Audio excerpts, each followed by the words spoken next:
Praise the Lord, hallelujah. आइए हम दुआ करें।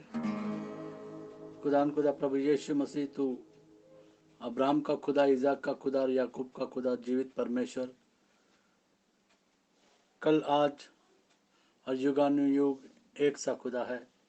तू बदलता नहीं है। खुदा प्रभु यीशु मसीह, हम तेरी उपस्थिति में चले, ऐसा तू होने दे। फिर एक बार सुनने वालों को और अपने आप को तेरे हवाले करते हैं, प्रभु यीशु मसीह के नाम से मांगते हैं, आमीन।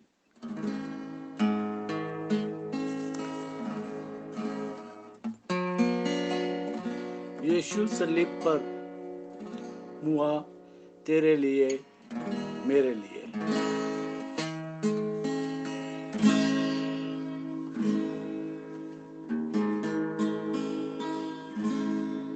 यीशु सलीब पर मुआ तेरे लिए, मेरे लिए। यीशु सलीब पर मुआ तेरे लिए, मेरे लिए।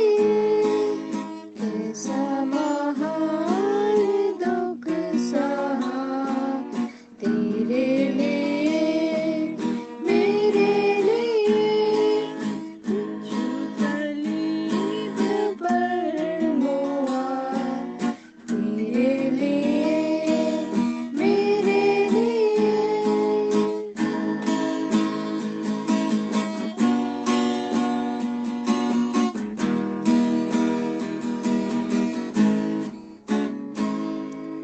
नदियाँ में कैसी खून थी, क्रिस्टल के लहू से बह गई। नदियाँ में कैसी खून थी, क्रिस्टल के क्रूस से बह गई।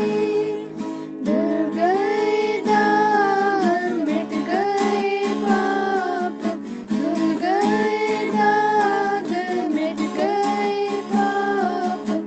यीशु क्रिस्त के लहू से, यीशु सलीब पर मुआ तेरे लिए, मेरे लिए।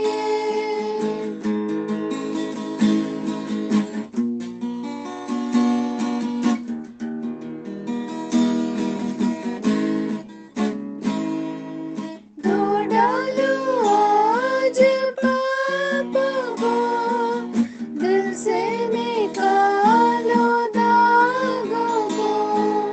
धो डालो आज पापों को, दिल से निकालो दागों को। हो जाओ साफ तन मन से आज, हो जाओ साफ तन मन से आज। यीशु क्रिस्त के लहू से, यीशु सलीब पर मुआ तेरे लिए, मेरे लिए।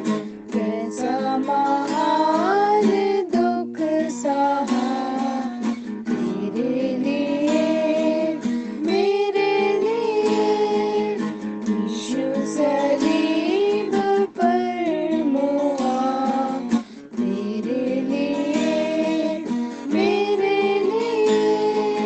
तेरे लिए, मेरे लिए। तेरे लिए, मेरे लिए।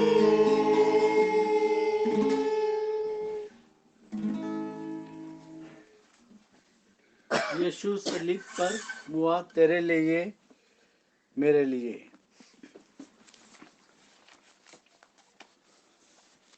पाप की मजदूरी तो मौत है, लेकिन खुदा प्रभु यीशु मसीह में हमको अनंत जीवन है।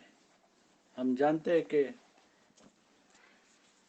सदोम और गमोरा के शहर के और खुदा के बीच में अब्राहम खड़ा हुआ था और परमेश्वर ने अब्राहम से बातें की। और उस शहर से सिर्फ 4 लोग बचे थे, हम जानते हैं इस बात को। मूसा भी इज़राइल के बच्चों के बीच में और खुदा के बीच में खड़ा था। इसके लिए हम जानते कि किस तरीके से परमेश्वर ने मूसा को इस्तेमाल किया। Stand in the gap before me for the land. देश के निमित्त नाके में मेरे सामने ऐसा खड़ा हो। हिजकेल की किताब 22वां अध्याय और 30वां वचन। हिजकेल की किताब 22 में 30। मैंने उनमें ऐसा मनुष्य ढूंढना चाहा और मैंने उनमें से ऐसा मनुष्य ढूंढना चाहा जो बाड़े को सुधारे जो बाड़े को सुधारे और देश के निमित्त और देश के निमित्त नाके में मेरे सामने नाके में मेरे सामने ऐसा खड़ा हो कि ऐसा खड़ा हो कि मुझे उसका नाश न करना मुझे पड़े, उसको नाश न करना पड़े। परंतु ऐसा कोई न मिला। परमेश्वर के वचन में लिखा है ऐसा कोई न मिला। यशायाह की किताब 59 में 16। यशायाह की किताब 59 में 16। Book of Isaiah chapter 59 verse 16। उसने देखा कि कोई भी पुरुष नहीं और इससे अचंभा किया कि कोई विनती करने वाला नहीं। तब उसने अपने ही भुजबल से उद्धार किया तब उसने अपने ही भुजबल से उद्धार किया और अपने धर्मी होने के कारण और अपने धर्मी होने के कारण वह संभल गया। वह संभल गया। When God is with us, who can be against us? जब खुदा प्रभु यीशु मसीह हमारे साथ है तो हमारा विरोधी कौन हो सकता है? जब यीशु हमारा रक्षक है तो हमारा भक्षक कौन हो सकता है?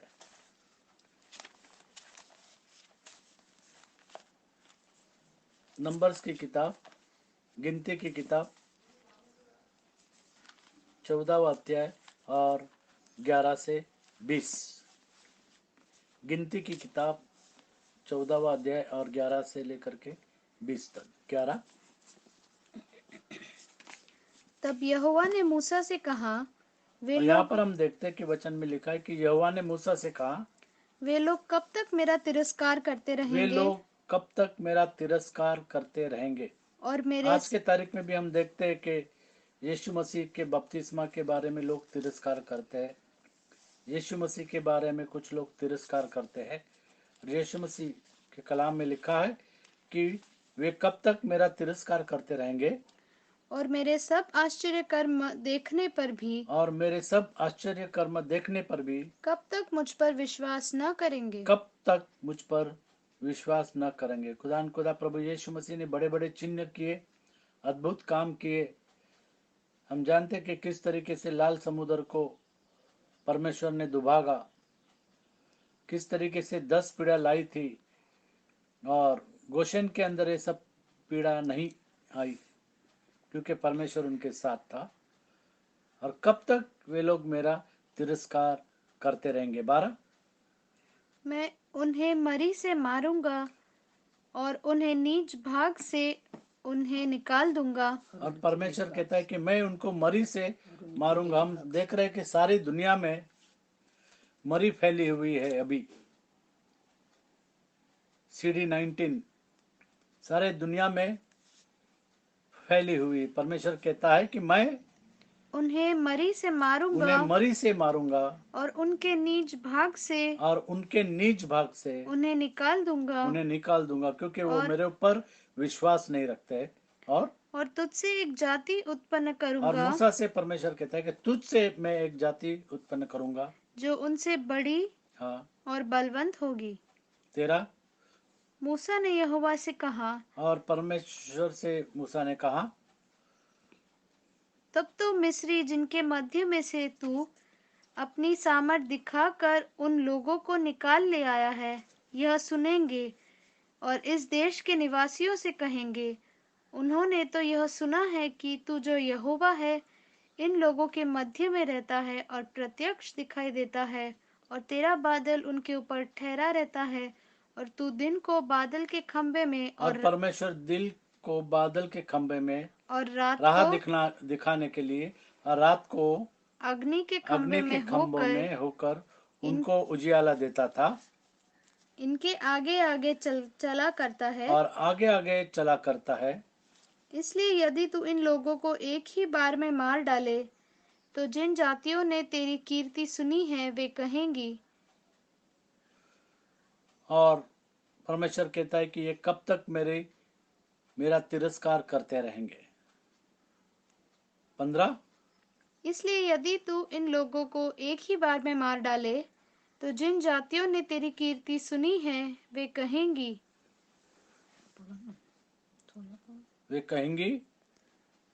कि यहोवा उन लोगों को उस देश में जिसे उसने उन्हें देने की शपथ खाई थी पहुंचा न सका। मूसा इस कहता है कारण परमेश्वर से कि वो लोग कहेंगे कि परमेश्वर उनको जिस देश में उस देश में जिसे उसने उन्हें देने की शपथ खाई थी पहुंचा न सका।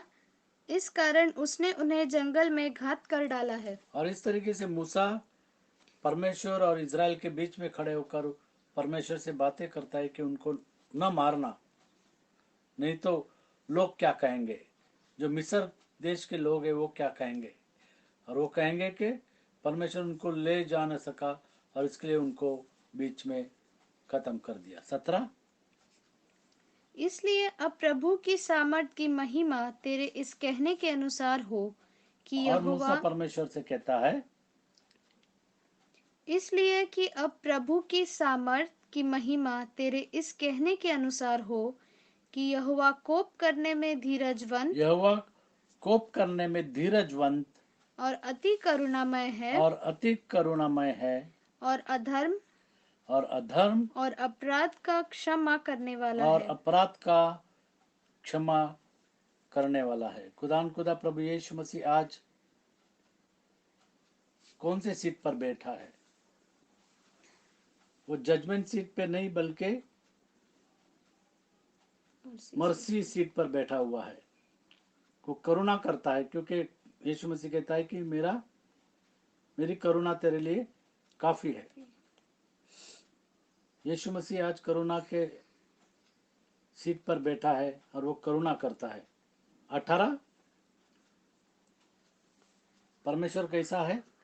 कि यहोवा कोप करने में धीरजवंत। इसका मतलब ये नहीं कि हमेशा खुदा क्षमा करता रहेगा। जब यीशु मसीह जजमेंट सीट पर बैठा रहेगा, न्याय के सीट पर बैठा रहेगा, तब करुणा कैसी होगी? तब तो न्याय होगा। और यहाँ पर लिखा है कि यहोवा कोप करने में धीरजवंत और अति करुणामय है। आज भी जो लोग इस परिस्थिति में, इस महामारी की परिस्थिति में जो लोग पश्चाताप कर रहे हैं, उनकी प्रार्थना को खुदा प्रभु यीशु मसीह सुनता है और उनको क्षमा करता है, क्योंकि यहोवा कोप करने में धीरजवंत और अति करुणामय है, और अधर्म और अपराध और पाप का क्षमा करने वाला है। परंतु वह दोषी को किसी प्रकार निर्दोष न ठहराएगा, और पूर्वजों के अधर्म का दंड उनके बेटों और पोतों और परपोतों को देता है। 19 अब इन लोगों के अधर्म को अपनी बड़ी करुणा के अनुसार, और मूसा परमेश्वर से कहता है कि अब इन लोगों की अधर्म को अपनी बड़ी करुणा के अनुसार, और जैसे तू मिस्र से लेकर यहाँ तक क्षमा करता रहा है, वैसे ही अब भी क्षमा कर। मूसा परमेश्वर से कहता है कि जैसे तू मिस्र देश से उन्हें ले आया और क्षमा करता आया है, वैसे ही आज भी उनको तू क्षमा कर दे। मूसा परमेश्वर के और इज़राइल के बीच में खड़ा होके कहता है, देश के निमित्त नाके में मेरे सामने ऐसा खड़ा हो। और मैंने उनमें से ऐसा मनुष्य ढूंढना चाहा जो बाड़े को सुधारे, जैसे नेहमाया ने बाड़े को सुधारा। और देश के निमित्त नाके में मेरे सामने ऐसा खड़ा हो कि मुझे उनको नाश न करना पड़े। परंतु ऐसा कोई न मिला। और उस वक्त परमेश्वर को मूसा मिला। आज की तारीख में कौन है जो ऐसा खड़ा हो सकता है? और मूसा ने कहा 19 में कि उनको तू क्षमा कर दे, जैसे तूने हमेशा उनको क्षमा किया है। नहीं तो परमेश्वर उनको नष्ट कर देता। 20 यहोवा ने कहा, तेरी विनती के और परमेश्वर अनुसार ने मूसा से कहा कि तेरे विनती के अनुसार मैं क्षमा करता हूँ। मैं उनको क्षमा करता हूँ। परमेश्वर ने कहा कि तेरे प्रार्थना के अनुसार जैसे तूने मांगा, मैंने उनको क्षमा कर दिया। मैं उनको क्षमा करता हूँ, उनका मैं नाश न करूंगा, मैं उनको क्षमा कर दूंगा। व्यवस्था विवरण की किताब 34वां अध्याय 10 और 12। व्यवस्था विवरण की किताब 34वां अध्याय 10 से लेकर के 12 तक। और मूसा की तौलिया इज़राइल में और मूसा के तुल्य हम जानते हैं कि इज़राइल में ऐसा कोई नबी नहीं उठा, ऐसा कोई भी नबी नहीं उठा नहीं उठा जिससे यहोवा ने आमने सामने बातें की। आमने सामने बातें की। और उसको यहोवा ने फिरौन और उसके सब कर्मचारियों के सामने और उसके सारे देश में सब चिन्ह और चमत्कार करने को भेजा था। और उसने सारे इजरायलियों की दृष्टि में बलवंत हाथ और मूसा ने सारे इजरायलियों के दृष्टि में बलवंत हाथ और बड़े भय के काम कर दिखाए। और बड़े बड़े काम करके बताए, चिन्ह, बड़े बड़े चिन्ह बताए, बड़े बड़े काम, अद्भुत काम उसने किए। और हम जानते हैं कि मूसा प्रॉमिस लैंड में नहीं जा सका क्योंकि उसने उस चट्टान को 2 बार मारा। और इसीलिए परमेश्वर ने उससे क्या कहा? 34 में 5 और 6। 34 में 5 और 6। तब यहोवा के कहने के अनुसार उसका दास मूसा वही मोआब के देश में मर गया। हाँ। और उसने उसे मोआब जब परमेश्वर ने उसको प्रॉमिस लैंड को बताया, उसने कहा कि उसको देख, और उसके बाद में मूसा मर गया। और उसने उसे मोआब के देश में बेतपोर के सामने एक तराई में मिट्टी दी। और परमेश्वर ने उसको मिट्टी दी। परमेश्वर ने उसको मिट्टी दी। आज हम देखते हैं कि CD19 के वजह से प्रोटोकॉल आए हैं और मिट्टी देने के लिए सिर्फ 20 लोग जा सकते हैं, उससे ज्यादा नहीं। शादी में लोग 50 लोग जा सकते हैं, उससे ज्यादा नहीं। लेकिन उस वक्त मूसा को मिट्टी दी और परमेश्वर ने उसको मिट्टी दी। और आज के दिन तक कोई नहीं जानता कि उसकी कब्र कहाँ है, कि मूसा की कब्र कहाँ है। कोई भी नहीं जानता कि मूसा की कब्र कहाँ, क्योंकि उसने बड़े बड़े काम किए, अद्भुत चिन्ह और अद्भुत काम उसने किए। और यहूदा की किताब में 9वां वचन हम देखते हैं कि मूसा का लोथ और शैतान, इसके बीच में मिखाएल खड़ा हो गया।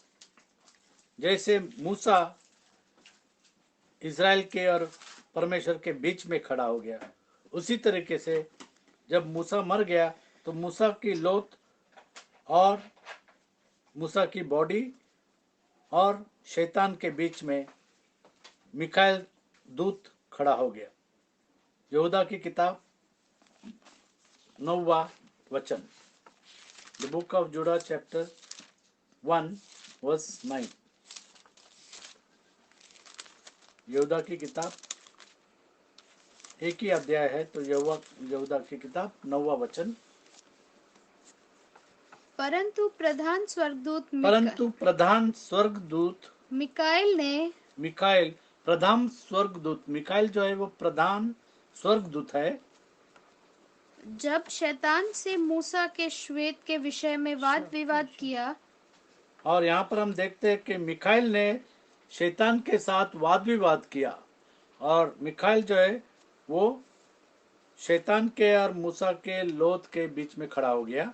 जब शैतान से मूसा के शव फिर के एक बार विषय, फिर एक बार परंतु प्रधान स्वर्गदूत मिकाइल परंतु ने प्रधान स्वर्गदूत मिकाइल ने जब शैतान से मूसा के शव के विषय में मूसा के शव के विषय में वाद विवाद किया, वाद विवाद, और वहां पर उसने वाद विवाद किया और उसने शैतान को रोक दिया, और शैतान मूसा के लोथ को देख नहीं पाया या कुछ भी कर नहीं पाया। उसकी उसकी इच्छा थी कि उस लोथ को लेकर के वो कुछ और काम करे।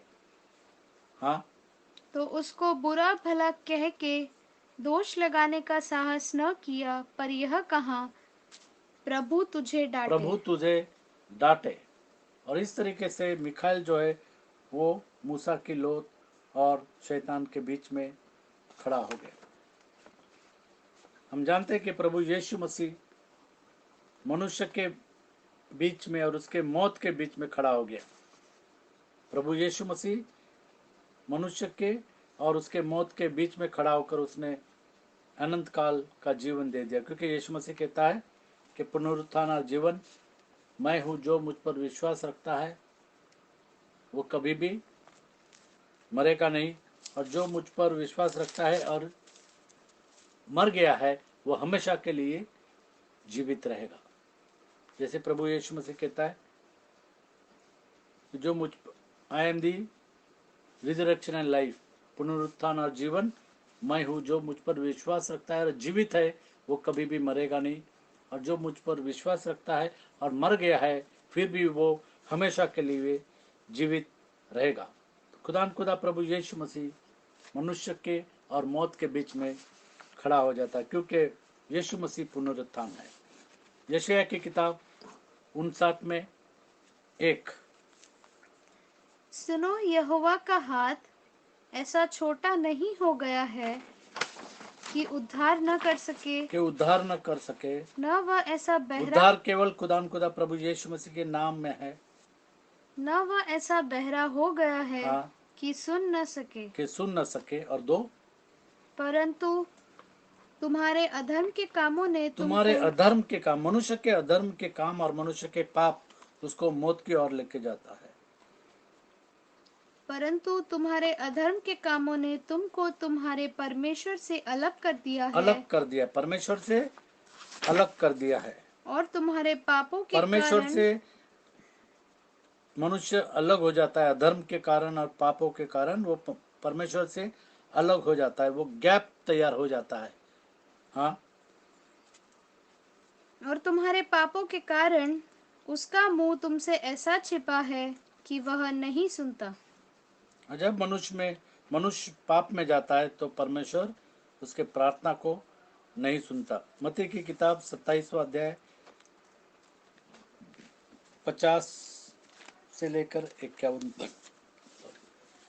मत्ती की किताब 27वां अध्याय 50 और 51।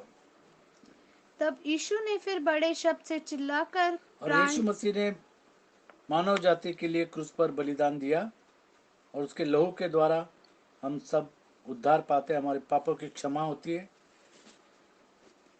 तब यीशु ने फिर बड़े शब्द से चिल्लाकर प्राण छोड़ दिए, और देखो, मंदिर का पर्दा ऊपर से नीचे तक और फटकर, जब यीशु मसीह ने प्राण दे दिया क्रूस के ऊपर, तब मंदिर का पर्दा ऊपर से लेकर के नीचे तक फटकर दो टुकड़े हो गया, और धरती डोल गई और मनुष्य और चट्टानें परमेश्वर तड़प के गई। बीच में जो गैप था, जो अंतर था, उस अंतर को प्रभु यीशु मसीह ने निकाल दिया, और अब मनुष्य परमेश्वर के सामने सीधा जा सकता है, क्योंकि पाप और परमेश्वर एक ही जगह में नहीं रह सकते। और फिर पर्दा जो है ऊपर से नीचे तक फट गया, और धरती डोल गई और धरती डोल गई और चट्टानें तड़क गई। और चट्टानें तड़क गई।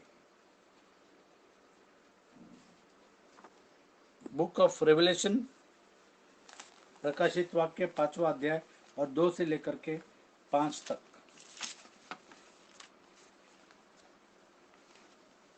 दो से लेकर के 5 तक, 5वां अध्याय 2 से 5।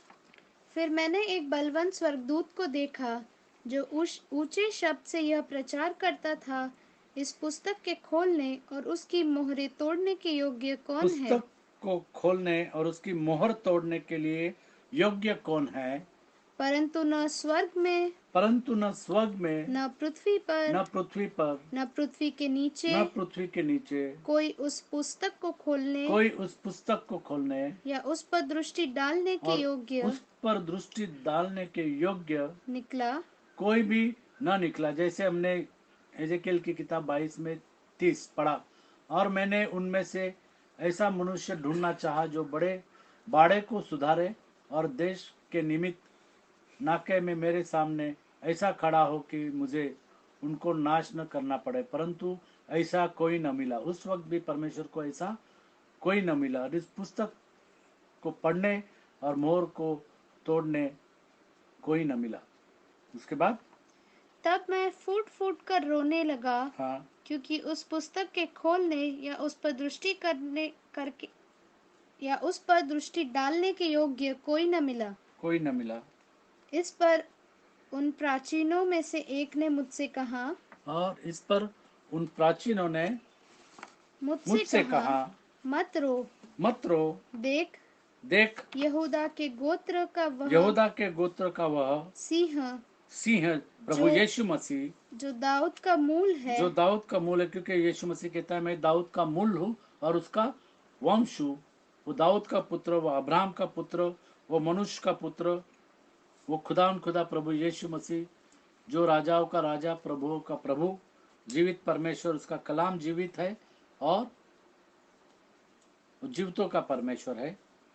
उस पुस्तक को खोलने, उस पुस्तक को खोलने और उसकी सातों मोहरें तोड़ने और के लिए उसकी सातों मोहरें तोड़ने के लिए जयवंत हुआ है। जयवंत हुआ है। और प्रभु यीशु मसीह मुर्दों में से जी उठा है, वो जयवंत हो गया है। प्रभु यीशु मसीह की कब्र खाली है। एक ही कब्र दुनिया में है जो खाली है, और वो है प्रभु यीशु मसीह के। उसने मौत के डंक को तोड़ दिया। जैसे हम जानते हैं कि प्रभु यीशु मसीह आपके मेरे पापों के लिए मारा गया, वो गाड़ा गया, और तीसरे दिन वो मुर्दों में से जी उठा। उसकी कब्र खाली है, और जयवंत से भी बढ़कर उसने आपको और मुझे कर दिया है। जयवंत से भी बढ़कर खुदा प्रभु यीशु मसीह ने हमको कर दिया है। पहला कुरिन्थियों 15वां अध्याय 55 से 57 तक। पहला कुरिन्थियों 15वां अध्याय 55 से 57। हे मृत्यु, हे मृत्यु, तेरी जय कहाँ रही? तेरी जय कहाँ रही? हे मृत्यु, हे मृत्यु, तेरा डंक कहाँ रहा? तेरा डंक कहाँ रहा? मृत्यु का डंक पाप है, मृत्यु का डंक पाप है, और पाप का बल और पाप का बल व्यवस्था है। व्यवस्था। जैसे हम जानते हैं कि the wages of sin is death, पाप की मजदूरी तो मौत है, लेकिन खुदा प्रभु यीशु मसीह में हमको अनंत काल का जीवन है।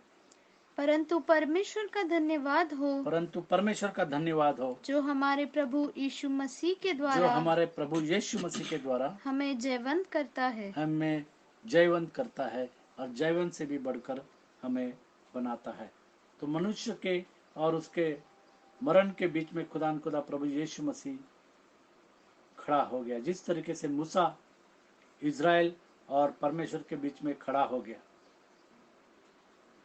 आज खुदा प्रभु यीशु मसीह, जैसे उस वक्त मूसा ने कहा कि इनके पापों को तू क्षमा कर दे, और परमेश्वर ने क्षमा कर दिया। आज खुदा प्रभु यीशु मसीह पर जो भरोसा रखते हैं, जो विश्वास करते हैं कि प्रभु यीशु मसीह ने हमारे पापों के लिए अपना खून बहाया और उसके द्वारा ही उद्धार है, उसके नाम में सब कुछ है। मनुष्य के बीच आकाश के नीचे पृथ्वी के ऊपर और कोई दूसरा नाम नहीं दिया गया है जिस नाम से उद्धार है। केवल एक ही नाम है और वो नाम है खुदा प्रभु यीशु मसीह का नाम, और उसी नाम के द्वारा उद्धार है। और इसीलिए उसी नाम से हमको बपतिस्मा लेना है। प्रभु यीशु मसीह के नाम से बपतिस्मा जब हम लेते हैं हमारा उद्धार हो जाता है और खुदा उसके आत्मा से भर देता है। जैसे हमने देखा कि प्रभु यीशु मसीह मनुष्य और उसके मौत के बीच में खड़ा है, क्योंकि यीशु मसीह कहता है कि पुनरुत्थान और जीवन मैं हूँ। रीना से कहूँगा दुआ।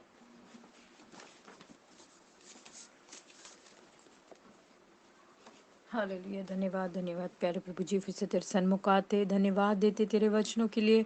हाँ प्यारे प्रभु जी, तूने क्रूस पर हमारे लिए अपनी जान दी, और हाँ मंदिर का पर्दा ऊपर से नीचे तक फट गया और दो टुकड़े हो गया। और तूने जैसे पुराने नियम में महायाजक लोगों के पापों के प्रायश्चित के लिए परम पवित्र स्थान में जाता था और बलिदान चढ़ाता था और सब प्रार्थना करता था, लेकिन तूने हमारे लिए क्रूस पर अपनी जान दी। और हाँ प्यारे प्रभु जी, आज हम सीधा तेरे पास प्रार्थना कर सकते हैं, और तू हमारा बड़ा महायाजक है, इसलिए तेरा धन्यवाद करते हैं। हाँ प्यारे प्रभु जी, तेरे कोड़े खाने से हमारे सारे पाप क्षमा हुए, तेरे लहू बहाने से तेरे कोड़े खाने से हमें चंगाई मिली, और तेरे लहू बहाने से हमारे पाप क्षमा हुए। हम तेरा धन्यवाद करते हैं। हाँ प्यारे प्रभु जी, होने दे कि हम हमारे पापों और अपराधों के कारण हमारी दूरी प्रभु से बनती है। हाँ प्यारे प्रभु जी, होने दे कि हम अपने पापों का प्रायश्चित करें, यीशु मसीह के नाम से बपतिस्मा लें और तेरे पीछे आत्मा और सच्चाई से चलने वाले हो सके। तब तू हमारी सारी प्रार्थनाओं को, विनती निवेदन को ग्रहण करेगा। हाँ, हम में से हर एक को अपने पाप खून से धो, शुद्ध पवित्र कर और अंत तक वफादार बना, अपने आने के लिए तैयार कर। तूने हमें हर एक महामारी से, हर एक बीमारी, तकलीफ, परेशानी से बचाया, इसलिए तेरा धन्यवाद करते हैं। हाँ प्यारे प्रभु जी, हर एक सुनने वाले को तेरे हाथ में सौंपते हैं, अपने खून में छुपा के रख, अपने रक्षित हाथों में तू रख, और हाँ उनको सुरक्षित रख प्यारे प्रभु जी। और हाँ प्यारे प्रभु जी, हर एक को तू अपने आने के लिए तैयार कर। होने दे कि हम और भी ज़्यादा तेरे वचन को पढ़े, तेरी नज़दीकी में बढ़ सके और हर एक वचन का पालन करने वाले हो सके। सारी बातों के लिए तेरा धन्यवाद करते हैं, सुंदर वचनों के लिए तेरा धन्यवाद करते हुए छोटी सी विनती को यीशु मसीह के महान, शक्तिशाली, सामर्थी और मीठे नाम में मांगते हैं। सुन और कबूल कर, आमीन। खुदा प्रभु यीशु मसीह आपको आशीषित करे, क्योंकि यीशु मसीह का कलाम हमारे पाँव के लिए दीपक और हमारे मार्ग के लिए उजियाला है।